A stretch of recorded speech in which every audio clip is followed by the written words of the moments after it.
అందరికీ కూడా నమస్కారం. ముఖ్యంగా కార్మికులందరికీ, సింగరేణి గని కార్మికులకు నమస్కారం. ఇవాళ మనం ఇక్కడ ఉన్నటువంటి ఓపెన్ కాస్ట్లో మీ అందరికీ తెలుసు, ఎక్కువ మంది ఆపరేటర్స్ ఉంటారు,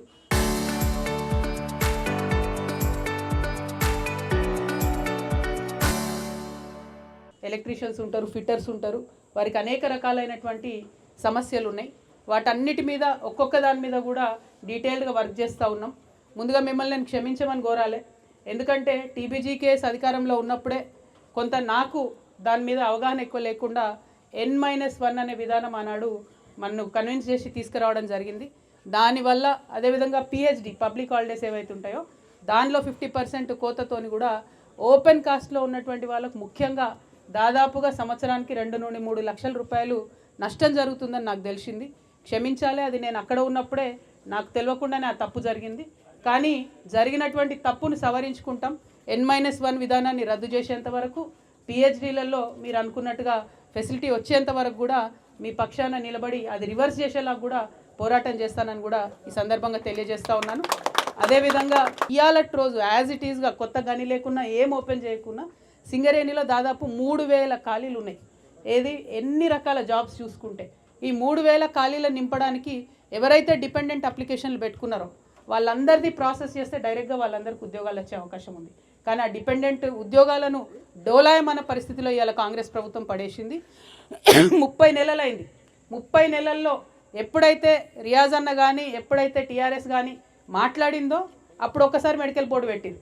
3 నెలల కింద మేము పోయి సింగరేణి భవన్ ముట్టడిస్తే అప్పుడు మెడికల్ బోర్డు ఒక రోజు పెట్టిరు.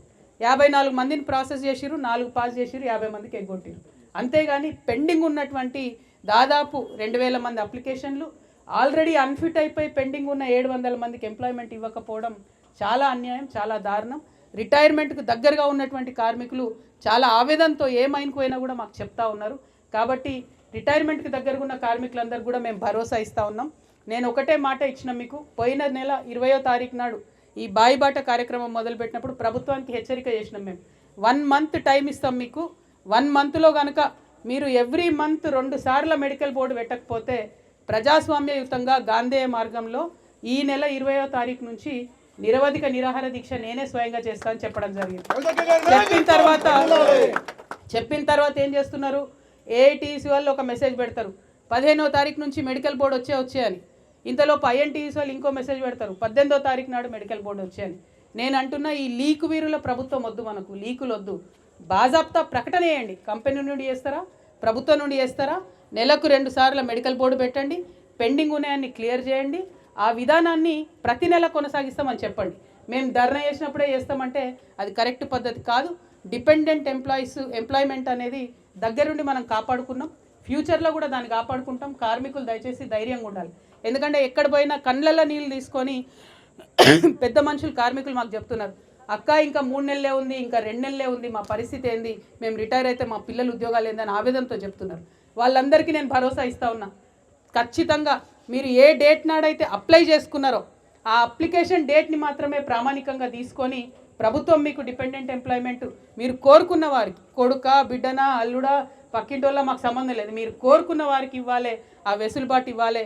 దానికోసం తప్పకుండా గాంధేయ మార్గంలో మీ పక్షాన నిలబడతామని చెప్పి కార్మికులందరికీ కూడా మాట ఇస్తూ ఉన్నాం. ఇంకొక మాట, అలియాస్ పేర్లతోని దాదాపుగా ఒక 3000 మంది ఇబ్బంది పడుతూ ఉన్నారు. వారందరికీ కూడా మేము ప్రభుత్వాన్ని పదే అడిగినాం, మీరు అఫిడవిట్ తీసుకోండి, వాళ్ళ దగ్గర అఫిడవిట్ తీసుకొని అర్జెంటుగా వాళ్ళని అడ్జస్ట్మెంట్ చేయండి అంటే చేయకుండా మళ్ళీ ఒక కొత్త కమిటీ వేస్తామని చెప్పి ఇప్పుడు ఇంకో కమిటీ వేస్తున్నారు. కమిటీ అంటే కాలయాపన, కమిటీ అంటే పోస్ట్పోన్మెంటు. కానీ ఈ లోపల ఏమవుతుంది, విజిలెన్స్ కేసులు పెడుతున్నారు వాళ్ళ మీద.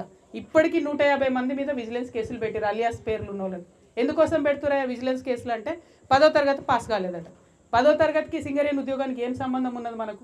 ఇవ్వాలంటే డిపెండెంట్ ఉద్యోగాలు అన్నాడు మనం ఇచ్చుకున్నాం కాబట్టి ఒక 20,000 మంది పిల్లలు చదువుకున్న వాళ్ళు వచ్చారు.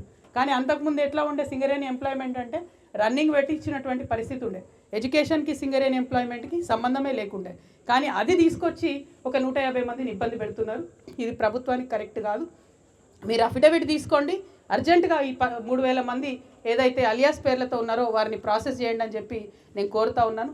ఖమ్మంలో బయ్యారం స్టీల్ ఉంది, ఆ బయ్యారం ముక్కు కూడా మన సింగరేణికే ఇవ్వాలని చెప్పి మేము డిమాండ్ చేస్తున్నాం. దాంతో సంస్థ బాగుంటుంది, ఎక్కువ మందికి ఉద్యోగాలు వచ్చేటటువంటి అవకాశం కూడా ఉంటుంది. కాబట్టి సింగరేణిని పెంచుకోవాలి, బయ్యార ముక్కు కూడా సింగరేణికి ఇవ్వాలని కోరుతా ఉన్నాం. మనుగూరు మైనే తీసుకుంటే ఒక 3 ఇయర్స్లో ఇప్పుడు ఉన్నటువంటి మైన్ ఎగ్జాస్ట్ అయిపోతుంది. తర్వాత అసలు మనుగూరు పట్టణం ఉంటుందా లేదా అనేటటువంటి డౌట్ సామాన్య ప్రజలు కూడా మమ్మల్ని అడుగుతూ ఉన్నారు. కాబట్టి ఈ పక్కన మన ఓసీ పక్కన ఉన్న డిప్ సైడ్ ఏదైతే ఉందో మైన్, దాన్ని ఖచ్చితంగా మనకే అలొకేట్ చేయాలి. టెండర్ గిండర్ ఉండొద్దు, డైరెక్ట్గా సింగరేణికి ఇవ్వాలి. దాంతో ఇంకొక 17 ఇయర్స్ మనుగూరు మొత్తం ఎగ్జిస్టెన్స్లో ఉంటుంది. మనుగూరు ప్రజలు బాగుంటారు కాబట్టి దానికోసం మైన్ అలొకేట్ చేయాలని చెప్పి నేను కోరుతా ఉన్నాను. మరి మనుగూరు ఎగ్జిస్టెన్స్ బాగా ఉండాలి, సింగరేణి కంపెనీ బాగా ఉండాలనే ఉద్దేశంతోనే ఇక్కడికి వచ్చినాం. మరి పోలీస్ వాళ్ళు ఎక్కడికి పోయినా ఆపే ప్రయత్నం చేస్తున్నారు. ప్రభుత్వాన్ని ఒకటే కోరుతా ఉన్నా, మీరు ఫిజికల్గా మమ్మల్ని ఆపే ప్రయత్నం చేయొచ్చేమో కానీ మా ఆలోచనలు ఆపలేరు. మేము కార్మికుల కోసము పనిచేసేటటువంటి విధానాన్ని కూడా ఆపలేరనే విషయం తెలియజేస్తున్నా. ఇంకొక సిగ్గుచేటైన విషయం ఏంటంటే కార్మికులే కాదు, ఇవాళ మీ ఆఫీసర్లు కూడా ధర్నాలు చేస్తారు. బయట వాళ్ళు దీక్ష టెంట్లు పెట్టుకొని డ్యూటీలు వేసుకొని మరి ఆఫీసర్లు ధర్నా చేస్తున్నారు. ఎంత దారుణం అంటే ఆఫీసర్లకు ఇవ్వాల్సిన పిఆర్పీలో కూడా ఈ ప్రభుత్వం కమిషన్ అడిగిందని తెలిసింది నాకు. అందుకని వాళ్ళకి పిఆర్పీ ఇస్తలేరట. ఇక మా కార్మికులను బాగా చూసుకుంటారు కాబట్టి ఆఫీసర్ల కోసం పిఆర్పీ కూడా తొందరగా రిలీజ్ చేయాలని చెప్పి ఈ ప్రభుత్వాన్ని నేను కోరుతా ఉన్నా. అట్లనే వాళ్ళకు పే రివిజన్ కూడా కావాలి, ప్రమోషన్లు కూడా కావాలని అడుగుతున్నారు. ఆ విషయంలో కూడా ఆఫీసర్లకు మేము నైతిక మద్దతు ఇస్తాం. కానీ ఓన్లీ 1 కండిషన్, సింగరేణి అంటే 1 ఫ్యామిలీ 1 విజన్ ఉండాలి. ఆఫీసర్లకు ఎట్లయితే పర్క్స్ మీద అలవెన్స్ లేదో మా కార్మికులకు కూడా పర్క్స్ మీద ఐటీ రావద్దు. ఆఫీసర్లకు ఎట్లయితే చాయిస్ ఉంటుందో, భద్రత ఉంటుందో, మంచి క్వార్టర్స్ ఉంటాయో మా సింగరేణి కార్మికులకు కూడా ఉండాలి. ఇవాళ మనం ఓన్లీ 38,000 మంది కార్మికులం ఉన్నాం. 1,00,000 క్వార్టర్లు ఉన్నాయి.